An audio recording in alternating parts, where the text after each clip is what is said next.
Okay, good morning, everyone. It's 9 o'clock. We're going to go ahead and get started. I see people are still joining. That's okay. I wanted to thank everybody for being here this morning. Joining us today is Mike Harris. He will be discussing Merc and LEPC, kind of the basics, the 101. So if you guys could help me welcome Mike, and over to you. Thank you. Good morning, everyone. You're welcome, Mike. How's everybody doing? Hope everybody's having a good day and had a good week. Weather's been wonderful. So out here, at least, I know out in California, we just got told that by Russ Douglas that it was terrible out there. So, you know, be thinking about Russ when we're in our cool weather. So we're going to go over some basics of Local Emergency Planning Committee 101. We're not going to go too much detail into all the statutes and all the requirements, but we wanted to give you guys a basic rundown of LEPC 101, what some of the federal requirements are, some of the state requirements, and the basics behind the local emergency planning committees and local emergency planning districts. If you do have any questions, please just send them through the chat to Ashley, and she will make sure that we get those questions fielded. So what is the Merc? The Missouri Emergency Response Commission, in conjunction with the Department of Public Safety, is the regulatory and enforcement agency for EPCRA and Tier 2 programs in the state of Missouri. The Merc is also required by statute to supervise and guide LEPCs and LEPDs in the state of Missouri. This was first formed back in 1987 by federal statute, and then the state adopted those federal statutes and made state law, forming the Missouri Emergency Response Commission, its members, and providing regulatory regulations to how the Merc is supposed to operate under the Department of Public Safety. What is the Local Emergency Planning Committee? Local Emergency Planning Committee are federally mandated state supervised entities. The role of the LEPC is to form a partnership with local governments and industries as a resource for enhancing hazardous materials preparedness. LEPCs are the front line for hazardous materials planning. They are also the entity within the county that makes sure the local facilities, hazmat facilities, file their Tier 2s, and then they also ensure that each county has a hazardous materials response plan that is given to the local responders.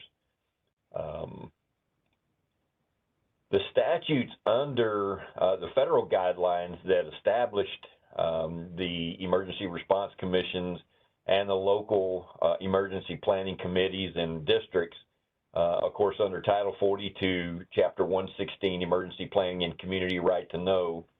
I'm not going to go through each one of these individually. There's a lot of wording and a lot of information there, but basically, Subchapter 1 establishes the commissions and the districts, and basically sets the notification process and gives you the layout of the comprehensive plans.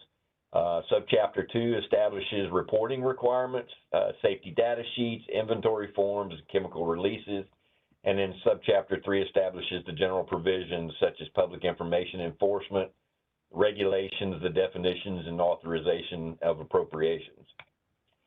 Under the state statutes, Missouri Revised Statutes, Chapter 292600 through 292625, are the Missouri Emergency Planning and Community Right to Know Acts.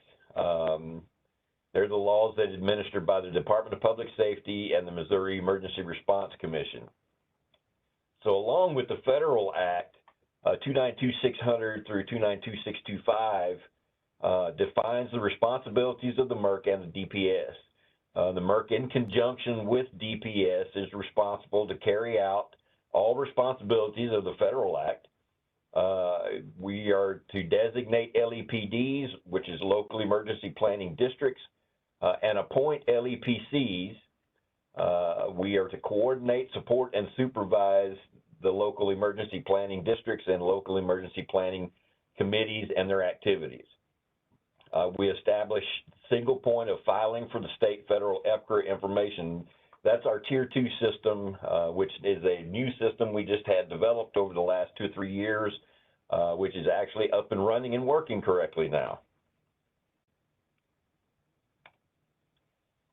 In continuation, we accept and receive grants and gifts. We administer the federal grant program, the HMEP. We also administer the CEPF program, which is not a grant. It's actually set by statute.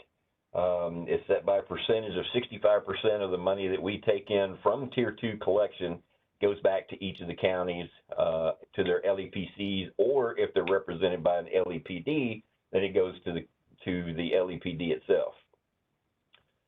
We provide assistance to the LEPDs and LEPCs for carrying out responsibility of the federal and state acts.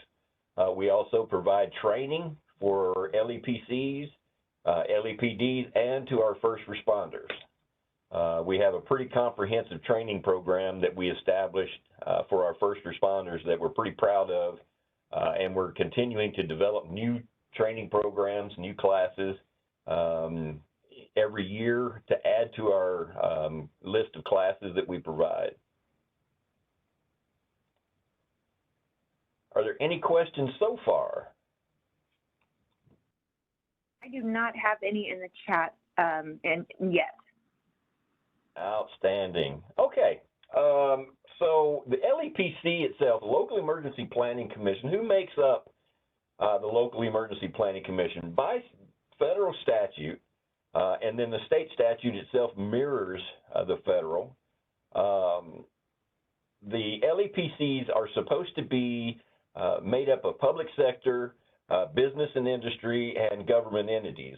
They're supposed to be represented by at least one person from each of these areas: local elected officials, law enforcement, emergency management, fire departments. I'm going to skip citizens because we're going to come back to that in just a second. Facility representatives, which means you're supposed to have members of your local facilities, your local hazardous and chemical facilities, as members of your LEPC, your local media, emergency medical services, your health departments and hospitals, and your community organizations. These would be the NGOs, your non-governmental organizations that, such as the Red Cross and a few of those others that would be involved in your community response. Now, we've got citizens in here. We added citizens a couple of years ago as a makeup for LEPCs here in the state of Missouri, because we do have some of our areas that do have some problems with getting, membership, with getting representation, and then we've had some local citizens in areas where there are good established LEPCs and LEPDs that were questioning why are we not allowed to be members of the LEPC. And the fact is you want those members, you want your local citizens to be members of your LEPC and your LEPD.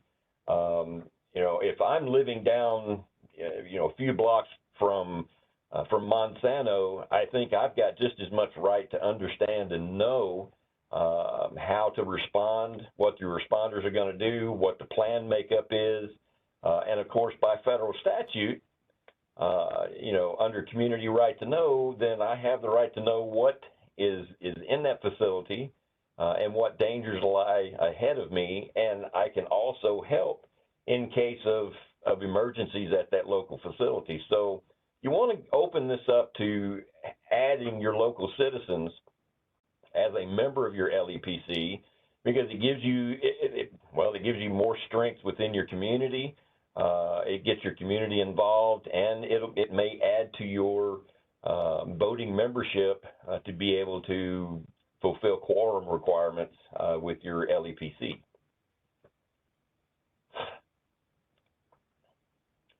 The LEPC setup process basically is you establish your committee membership. You elect a chairperson, a vice chair, a secretary, and a treasurer. Most cases, the secretary and treasurer are both the same person. You establish rules for committee operation, and you establish subcommittees if required. Now, I want to go back to establish rules for your committee operation. We discussed a couple of years ago with the commission, and we looked into the statutes and the requirements under the regulations, and there are a lot of LEPCs and LEPDs out there that have these books of bylaws and we can do this and we can do that and things of that nature.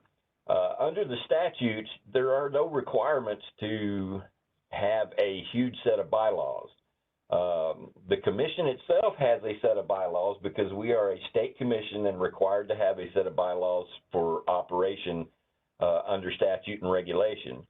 But there are no statutes or regulations that require a LEPC or an LEPD to have a set of bylaws. What is required is that you have a set of rules for your committee to operate by, meaning if you want to use Robert's Rules of Orders, that's fine. If you want to use the Merc rules for how you can spend your CEPF, that's fine. But you don't have to go through all of this, the legal jargon of having a 12-page set of bylaws to establish your LEPC. If you want to have a set of bylaws, that's absolutely fine. We're not going to stop you from doing that. But we have had some LEPCs and LEPDs that were actually jumping up and down for joy that they didn't have to do an annual bylaw review and reset their bylaws and add this or take that annually. Now all they just need is a set of rules that show how they're going to operate their committee when they have their meetings.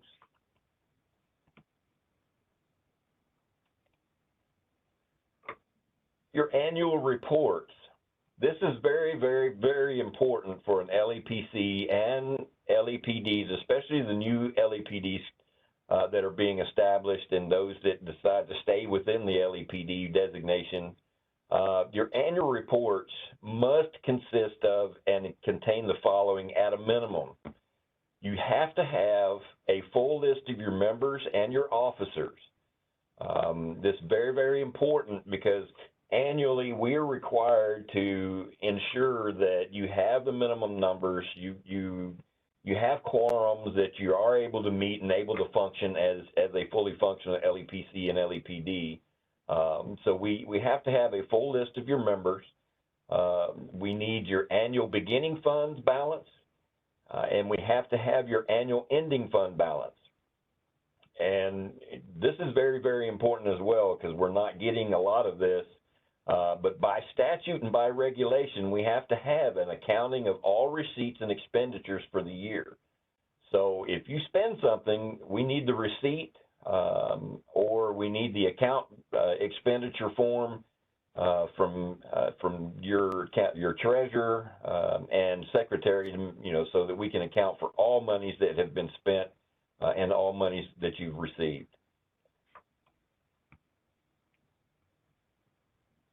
We no longer require you to have the quarterly financial report. We decided that, we've gone through the last 3 years helping, the LEPCs and LEPDs understand their financial responsibilities. So we're only going to be going off of the annual reports for compliance measures starting now, basically, and then we'll start moving from there. And if you do have any questions about your financial reports or the requirements and the things that you need, please make sure that you get a hold of myself or you get a hold of Sarah Allen.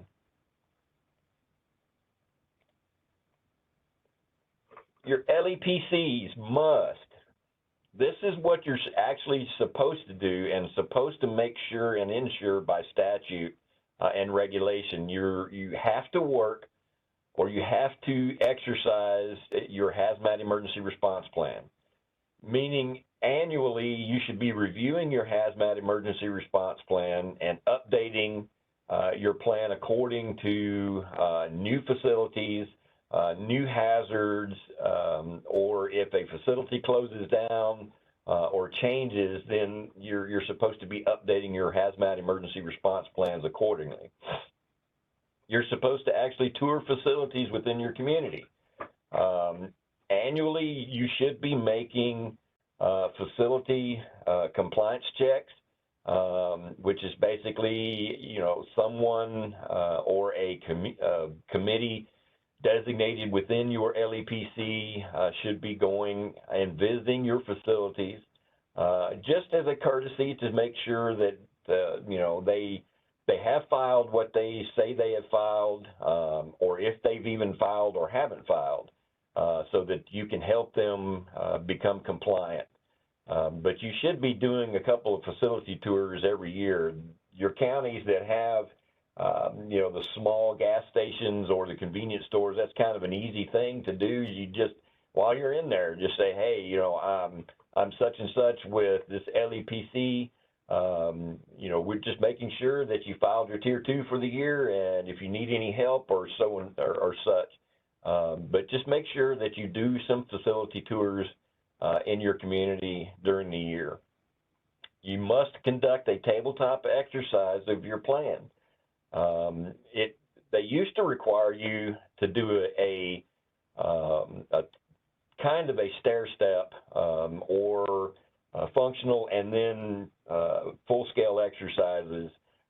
We did get that scaled down to the only requirement that you have is to do a tabletop exercise. We did that about 3 years ago to where your only requirement is the tabletop exercise.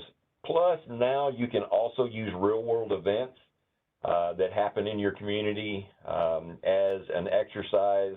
You just have to make sure that once the real-world event is over with, that you do fill out the proper paperwork and do your AAR, your after-action review, and then that must be presented and gone over with your LEPC, and then sent to the Merc administrative offices to ensure compliance, and then you'll be able to count that real-world event as your exercise for the year.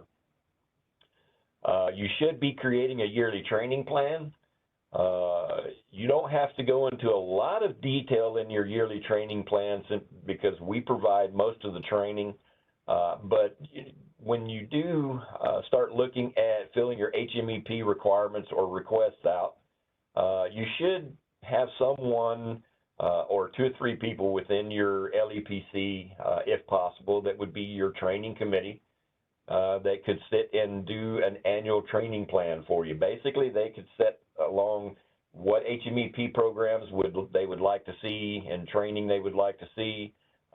They could, help schedule and set your tabletop exercise, which is training, and others. So it's not a must, but it is a highly recommended thing that LEPCs and LEPDs create a yearly training plan. And the LEPC and LEPD must discuss your CEPF applications and your HMEP grant applications. You cannot turn in a CEPF or HMEP application without full approval of your LEPC and LEPD. So when you fill out your CEPF on the annual basis, once you have all the information gathered and you have the application fully filled, you're supposed to take it before your LEPC membership, discuss the CEPF application, ensure that everybody's information is correct on the application, and then get them to vote on that it's complete and full and ready to go. Then once they make that vote, then the chairman and or the vice chairman will sign the CEPF application and send those documents in. Any questions so far? There are none in the chat, but I did have a question. When you were talking about the LEPC rules, is the committee responsible for the creation and maintenance of those rules? And how often are they reviewed and revised? Which rules are you talking about? The operating rules for the LEPC? Yes. Okay, those are, it's just like your bylaws. If you have a set of bylaws or if you maintain a set of bylaws, you know, those are your rules to operate your LEPC by. So they are reviewed annually. It is up to the LEPCs to construct their rules that they operate by. It's just not required to have, you know, a book, a 12-page bylaw set, you know, of rules to operate by. You can use Robert's Rules of Orders is how you conduct your meeting. You can add, you know, whatever flair for your local LEPC or your county would be. But yes, it is something that the LEPC or LEPDs themselves take care of annually and ensure that their organization is operating correctly. Awesome, thank you. And there were no other questions in the chat. Outstanding. Okay, we do have two funding mechanisms that we use here within the Missouri Emergency Response Commission. Our primary funding source is our Chemical Emergency Preparedness Fund, CEPF. It is funded by collecting of Tier 2 fees from facilities storing hazardous materials and what they consider EHS and our pipelines. You know, it's 65% of those fees that we collect each year are returned to the counties, to the LEPCs or LEPDs. Also, we use these funds to operate the Merc administrative offices, and then we also use the fund to help fire safety during their testing and certification phases. The funding is returned to the county and the LEPC directly. It goes through the county to the LEPC, and of course we do have a set of rules we'll be going over here in just a little while for LEPC and LEPD expenditure of those chemical emergency preparedness funds. These funds are intended to support the LEPCs and local responders for hazmat specific purposes. The Hazardous Materials Emergency Preparedness Grant, or HMEP, is funded by the U.S. Department of Transportation and PHMSA, the Pipeline Hazardous Materials Safety Administration. This program is funded by fees collected from hazmat shippers and carriers under federal and intended to support public sector planning and training to deal with hazardous material emergencies, and particularly those involving transportation. The HMEP grant basically funds our complete responder training program. Each of the 2 or 3 classes that you get in your area each year is supported and sponsored by HMEP. HMEP also supports our planning process. All of our contract planners that will be out helping you make sure that your hazmat response plan is up to date and contains the material that it's supposed to by federal statute. It supports those. It supports all of our training and planning processes within the Merc administrative offices. So the HMEP program is very, very important to us. This year, we're actually getting a little more on our grant, and we were able to fund some more training programs and develop some more training, as well as our upcoming hazardous materials conference that we're going to have in June of next year. Any questions so far? None I kind of feel like chat. I'm just blazing through this, and I'm not allowing time for questions. So I'm trying to come up with questions. You're just doing a great job explaining it, I guess. All right, we'll move on then. Okay. The crux of CEPF funding, the Local Emergency Planning Committee District CEPF funding rules and procedures. These procedures and rules were set by regulation and statute and set by the commission itself years and years ago. These rules were, have not just come into play over the last 2 or 3 years. These rules were set decades ago, and the last update was in the 90s. So these rules have been set for a long time. They just weren't enforced like they were supposed to be. So, I wanted to make sure we went over these pretty in depth to make sure that everybody understood what the CEPF funding was for and what is allowed and what is not allowed. CEPF funding can be used for contingency planning for chemical and hazardous materials releases. They can purchase PC and software to support planning for hazardous materials releases and responses, such as the Cameo suite. They can be used to pay for expenses associated with developing, reviewing, and updating hazardous materials emergency response plans and procedures. They can be used for meeting expenses and professional consulting fees. Basically, if your LEPC wants to look at bringing in an outside entity to contract to look at updating and writing your hazardous materials response plan, you can use your CEPF funds for that. If you would like to purchase a laptop or a desktop PC for your LEPC and the software to support planning and hazardous materials releases and response, such as Cameo, you can use it for that. But it has to be for planning and for planning purposes for chemical and hazardous materials releases. You can use LEPC funds for exercising, evaluating, and distributing chemical hazardous materials emergency response plans. Expenses to conduct emergency response drills and expenses associated with the plan, copying and mailing expenses, if applicable, distribute plans, fees for professional instructor to design or oversee exercises, expenses to conduct specialized and functional exercises, focusing on specific issues such as in-place protection and et cetera. So basically, if you want to bring a consultant in to plan and, develop and administer the exercise, and then all of the paperwork following your exercise and work with the LEPC to ensure that it's all completed, you can do that. CEPF funds can be used for that. And all associable expenses with that. They can be used to provide training related to chemical emergency preparedness and prevention of chemical accidents. They have to be hazmat or chemical related.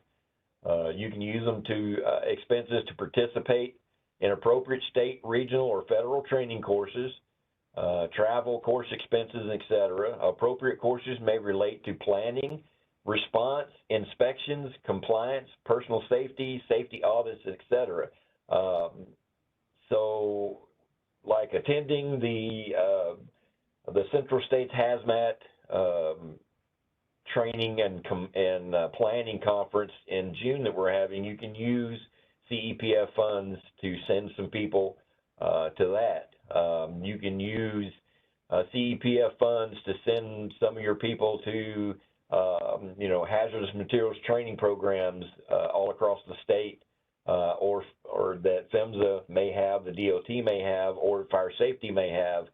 You can use the funds for that. You can expense of printing and mailing training materials. You can even use CEPF funds for the rental of a facility or the equipment needed for training purposes. Fees for special instructors to come in and teach. And purchase of training programs and or materials to be used to support local training. So as long as we're looking at hazardous materials or chemical related training itself, CEPF funds can be used for those reasons. You can use CEPF funds to identify facilities required to report basically the expense of sending some of your, either your compliance committee or someone from your committee to go do facility checks, expenses related to printing and mailing notices and facilities, to facilities potentially required to report. If you have a location that you know is not filed in a while or hasn't filed, you can send notices to them. You can expense that. You can expense for contracted clerical personnel to create and maintain a paper file or electronic database of reported facilities. We'll be going over specific wage restrictions in Section 7 for that one. So basically, you can hire clerical personnel under a contracted basis to maintain your paperwork and file electronic database of these reported facilities within your jurisdiction. The process of processing information submitted by facilities, make it available to the public. Expenses to set up and maintain chemical inventory reporting file or system or information database. Expenses for purchasing filing cabinets and file guides and organize and file information. So basically, any information about your facilities that's submitted, either by the facility or the information that we send to you from the Merc itself about the facilities within your area, you can expense, you can use CEPF funds to maintain up and those chemical files and any equipment needed to store the files and have the file information readily available for your community. Receiving and handling emergency notifications of chemical or hazardous materials releases. You can use CEPF funds to expense the setup and maintain an emergency release notification filing system or database. There are several systems out there that you can get that will allow you to set up a chemical, database and release notification filing system or database that you can use for your community. Really, I mean, you can do this, but it's not necessary because we maintain a release database for all releases along with DNR. So if you have a release or you had a release last year and you want information on that, you can contact us and we'll look it up in our database and we should be able to tell you exactly, where the release was, who the release, how much was released, what chemical was released, and all that kind of good information. You can do this, but you don't necessarily have to. Operating expenses for your local emergency planning committee or district. Expenses associated with printing, copying, distributing informational materials, LEPC, LEPD members, and other appropriate groups. Expenses needed for the LEPC meeting and other LEPC, LEPD activities. Wages for part-time assistant. This is a contracted position. You must have a signed contract with the LEPC, and the wage is set at a $15 an hour maximum. So you can hire an assistant to come in part-time to do your CEPF, to do your HMEP, to take care of the minutes of your meetings and things of that nature, to take care of your files and stuff. But it is a contracted position, and it is set at a $15 an hour maximum. And then expenses for an independent audit of LEPC, LEPD funds, use is needed, which basically you can use the EPF funds to bring somebody, an independent auditing agency or an auditor in to do an audit of your LEPC or LEPD and use those CEPF funds to pay for it. Mike, we don't have a question, but Stephen McLean added that people can contact DNR to provide this information also? Yes, absolutely. Release information, yep. Okay, awesome, thank you.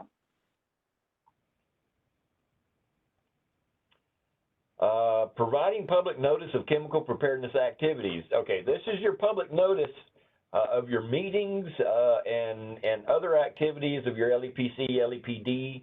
You can use CEPF to do that for, you know, putting notices in newspapers, radio, TV, and know and understand that if your LEPC or LEPD has an active online page, you can use CEPF to pay for your page, you know, and you can use electronic media of that nature to publish all of your public notice and things of that nature with, and it's perfect. It covers everything. So you don't have to put it in a newspaper or put it on the radio or the TV and then publish it on your website. You can use your Facebook page or your community website or your LEPC website and publish all of your, you know, public information notices there, and it covers everything you need to do.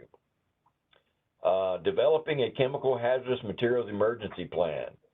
It's very important that these plans are taken care of, and you can expense whatever you need to ensure that your plan is completed. The improvement and implementation of emergency plans is required under 42 U.S. Code Chapter 116, which is SARA Title III. Enhancement of emergency plans, including response procedures involving transportation of hazardous goods and radioactive materials. Conducting jurisdiction-wide hazardous analysis, including hazardous identification, vulnerability analysis, and risk assessments. This was a point of contention with EPA because one of their first questions was when was the last time, you know, one of your counties did a hazard vulnerability analysis or did a risk assessment of the facilities within their area. And there's not a lot of that going on within our state. So we're highly recommending that you do use some of your CEPF funds to have a current vulnerability or hazard vulnerability assessment or risk assessment within your county done. If you haven't done one in 4 or 5 years, it'd be a good idea to get one done as quickly as possible.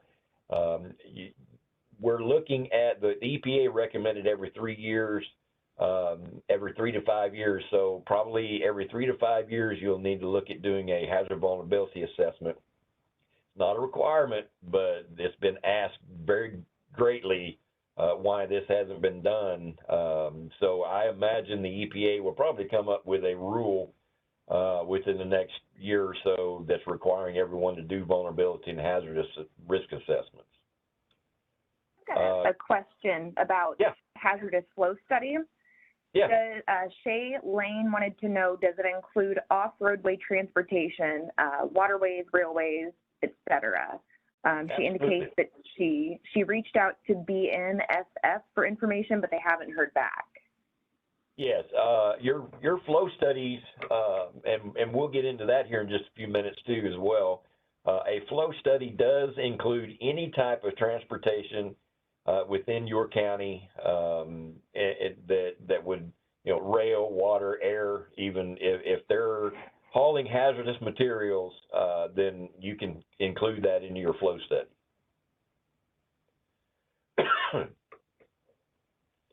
If you don't get an answer back from BNSF here pretty soon, get back with me on that. Let me know who you contacted, and I'll see if I can contact them and get some information for you.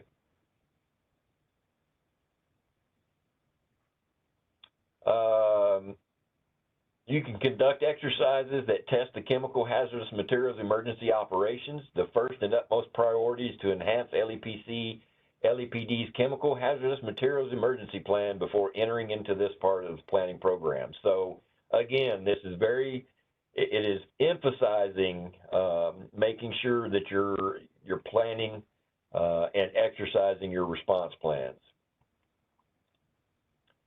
And here we go, your commodity flow assessments. Assessment to determine flow patterns of hazardous goods into or within the state. So any area within highways, back roads, you know, any way that they transport a hazardous material or a hazardous good, you can include that within your commodity flow studies. And again, if you are having problems getting in contact with the transportation or a rail community, let me know and we can help. There are certain rules that we have to look at and we have to maintain as far as some hazardous chemicals that railways transport, because it does fall up under Homeland Security, you know, protocols. So, you know, if you're having a few problems with your rails, just let us know and we may be able to help you with that and getting some of the information. Now, you may have to maintain a FOUO for your use only file for your responders, so that responders know what might be transported by that rail system, but there are certain aspects of the rail transportation that cannot be released to the general public. Training needs assessment. If you would like to bring someone in or would like, you know, to contract with someone to do an assessment to determine the number of public sector employees, first responders, or public officials who are not responders but who perform activities associated with chemical hazardous materials response plans developed under EPCRA, employed or used by a political subdivision who need proposed training. So basically, you can do a training needs assessment of all of your public sector employees who need chemical and hazardous materials response training, and you can get them that training, whether it be you know, awareness training, operations training. In some areas, of course, we do provide the technician training for your fire departments, but you can get all your public sector employees who might be associated with chemical and hazardous materials emergency response. You can get them trained and paid for through your CEPF.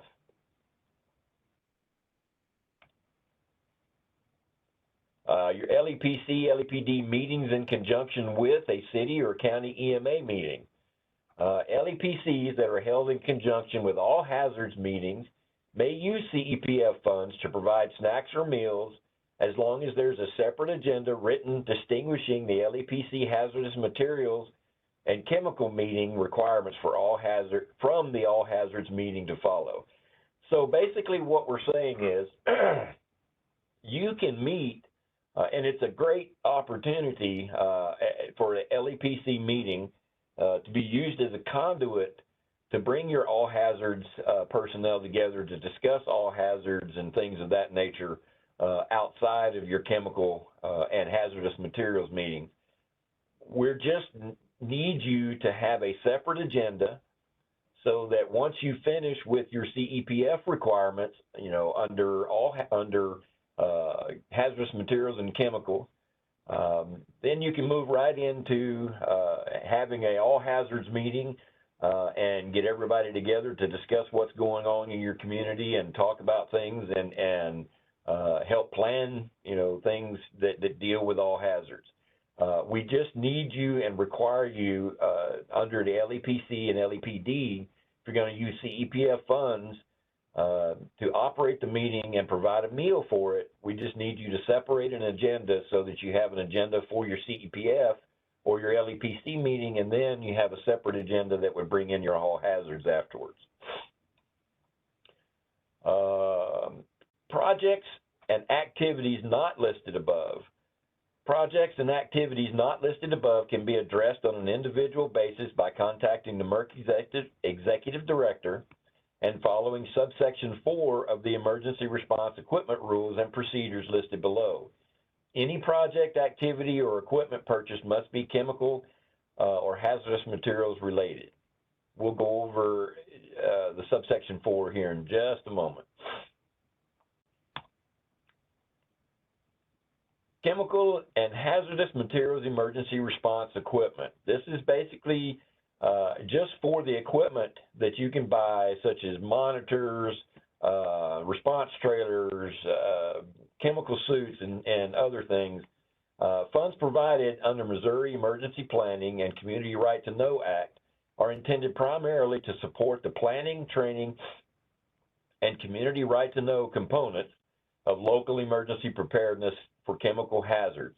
If a local emergency planning committee or district elects to use these funds for hazardous materials response equipment, the Missouri Emergency Response Commission, the Merc, requires that the following be accomplished first. The LEPC or LEPD should have completed a hazard analysis for extremely hazardous substances and the more common hazardous chemicals present in their community. So it is required that you have a current hazard analysis completed for your community. The LEPC or LEPD should have completed a local emergency response plan following the guidelines of 40 CFR Part 311 and 29 CFR 1910-120. So your hazardous materials response plan should be updated. This is key. The personnel who will be using the equipment should have a level of training needed for their expected level of involvement with hazardous chemicals as specified in 40 CFR Part 311 and the local emergency plan. Ongoing training to maintain response competency and for use of the purchased equipment should be considered. Basically, what we're saying is if you're buying monitors for your local fire department, they should be monitors that your response agency should already know how to use. Or if you are purchasing new equipment that they don't have an understanding of using, then you have to show where you've set up training to be able to come in and teach your local responders on how to use them and how to maintain them. I can't tell you how many times we've had where the LEPC has wanted to buy equipment for local responders, but they didn't have any way of training the local responders. The local responders had never used the equipment before, and they didn't know how to maintain it. So it kind of is a useless piece of equipment if your responders don't know how to use it and maintain the equipment if it's just sitting on the shelf looking good. So it is required that your responders know how to use the equipment, or you've been able to set up either training through the Merc. Our trainers can come train your responders on some of the monitoring equipment and usage of some other equipment, or I know a lot of the factories, the manufacturers that produce these, some of the monitors and other equipment, they do have trainers that specifically will come and teach you how to use that and maintain that equipment. I saw a question. What was the question, Shannon? Or Ashley? No, I was stuck on mute. Sorry, that happens so often. So the question is from Todd. He says, I'd like to ask a question as a citizen of the Jefferson City area. I have a major rail line and 3 manufacturing plants within a half mile of my house. I'm likely to be the guy going door to door to check on my neighbors. I've signed up for almost every alert system I'm aware of, but have very poor cell reception in my area. I've gone to the local fire department and attempted to visit Cole County Emergency. I feel very underinformed of resources to know what's going on in the event of a chemical type emergency. What are my resources? I know this is outside the presentation, but I would like to know how all of this funding is benefiting me. What I would like to do on that, Todd, if you would contact me, call me, and let me go through what we can do and the resources that are available for you. There are resources available and things that you can do. But if you would give me a call, it'd be a lot easier because there are a lot of different things that I can point you to, some people to contact, and to get that information and to help you, be better informed, and to help you when you're going door to door. There are resources for that. So if you would give me a call, I guess we could put my office number up on the chat. Yep, there it is.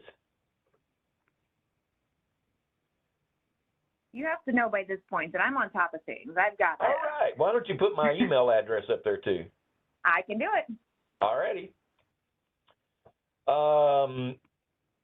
Subsection 4, this is going to cover under the chemical hazardous materials emergency response equipment, and it also covers any other project or any other purchases or anything that the LEPC would like to do outside of the known CEPF rules. We ask you that you put a proposal together, and the proposal must have a written quote for all equipment or whatever you're wanting to do, must have written justification for the equipment needed, and then you have to have the approval of your LEPC and LEPD. So you can put your quote for whatever the project is together, write a justification for why you want to do the project or why you need the equipment, and then bring it before your LEPC, have them vote on it. If they approve it, put a written approval into the proposal, and then send that to me and let me look at it and make sure that it follows CEPF and that there's nothing in there that would contradict proper use of CEPF funds, and then I'll get it back to you. So far, we've had a bunch of different proposals sent to me, and we've only had one that was turned down, and that was because it had not been brought before their LEPC. So they went back, they did that, sent it back to me, and then we approved it after that. So if you do have things, if you do have equipment that you want to purchase for your fire department, it has to go through this process first. You can't just go buy $5,000 worth of equipment and that be it. It has to go through the purchase proposal process and sent to me, and then let me look at it and make sure that it follows the rules and follows the statutes, and then we get it back to you. And that goes for any other project that you may have that you would like to do outside of the known rules. You can send it to me and we can get that taken care of.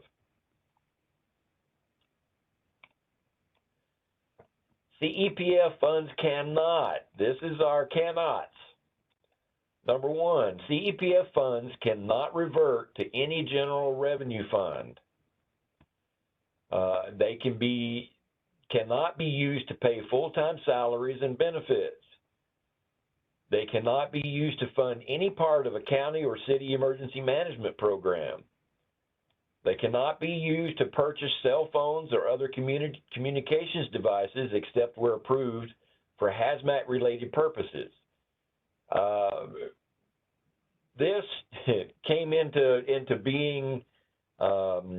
We had a lot of LEPCs out there who were purchasing cell phones for not only for the chairman of the LEPC or LEPD, but they were purchasing cell phones for the emergency management director, and they were purchasing cell phones for the chairman of the county commission. They were buying the cell phones and paying their cell service. You can't do that. So you can purchase a cell phone if it's used specifically for hazmat purposes, but there's no reason why you would actually need that. So our rule of thumb would be, try to stay away from cell phone purchase if you can. CEPF funds cannot be used to purchase office furniture or equipment, such as computers, monitors, printing devices, chairs, or tables, except for usage by the LEPC for specific administrative and training functions and approval by the Merc. You cannot buy your local emergency management agency an office full of furniture, desks, computers, or any other equipment. Now, you can use CEPF funds to augment their printing costs and things of that nature, but you can't buy them furniture for their their EMA office or tables or anything else for their emergency operations center or any of that stuff. It's a no-no. And number 6, they cannot be used to pay travel expenses to and from LEPCs or LEPD meetings or for official approved travel above the state mileage guidelines. Now, what we found out in some instances was we had a chairman of one LEPC that was being paid mileage to and from the meetings every time he was traveling. This is, the LEPC and LEPDs are a voluntary association that helps you with your hazardous materials planning and response within your community. You can't pay the chairman to travel from his home to the LEPC meeting. You can't pay the chairman or the vice chair or the secretary treasurer a monthly stipend. We found that there were a couple of LEPCs that were paying their chair, their vice chair, and their secretary treasurer $100 a month stipend to be the chairman, vice chair, and secretary treasurer. You can't do that. And if your chairman or a member of your LEPC is traveling on official business for your LEPC, they can be reimbursed for their mileage and things, but it has to fall up under the state mileage guidelines. You can't just pay them according to your county rules. You have to follow the state mileage guidelines.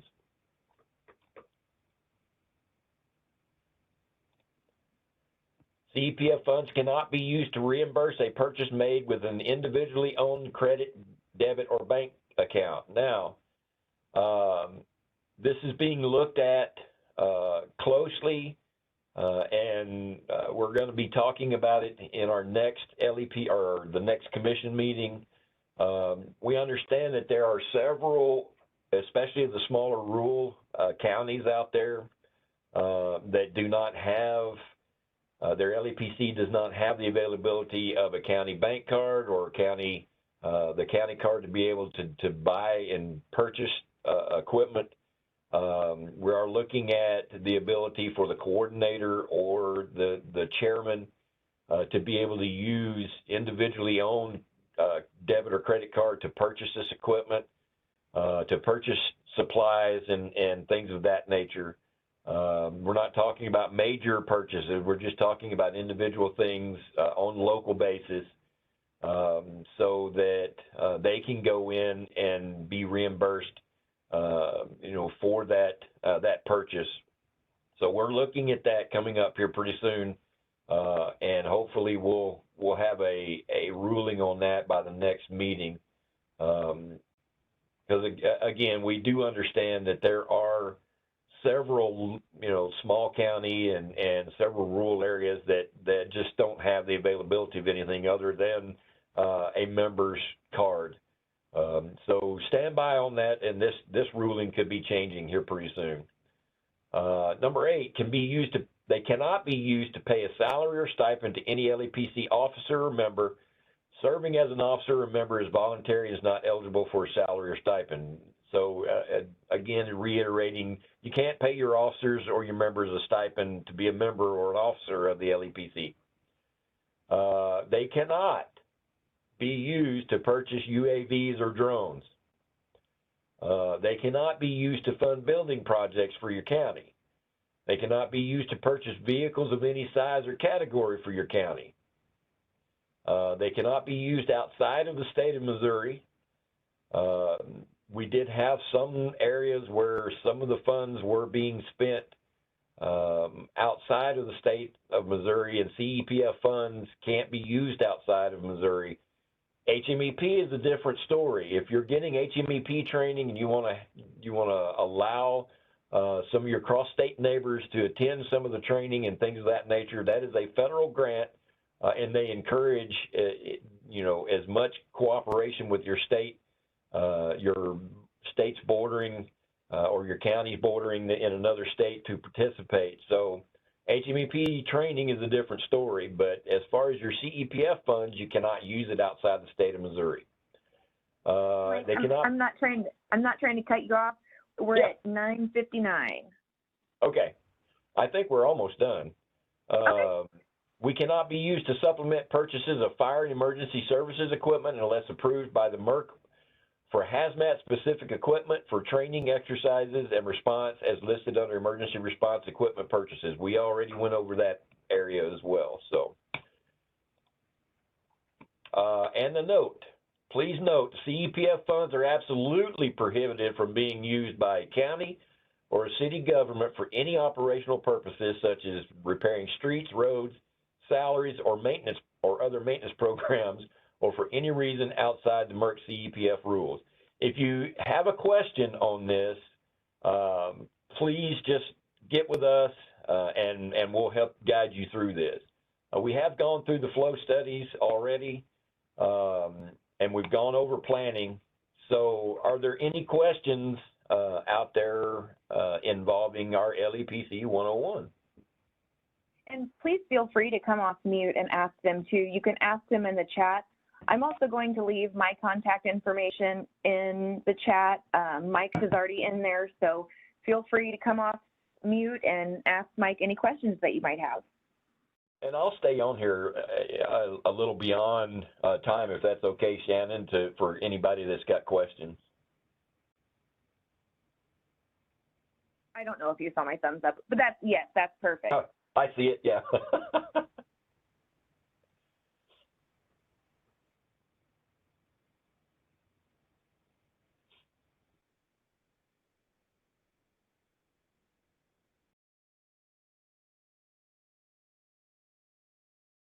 Either we're having some problems with people getting off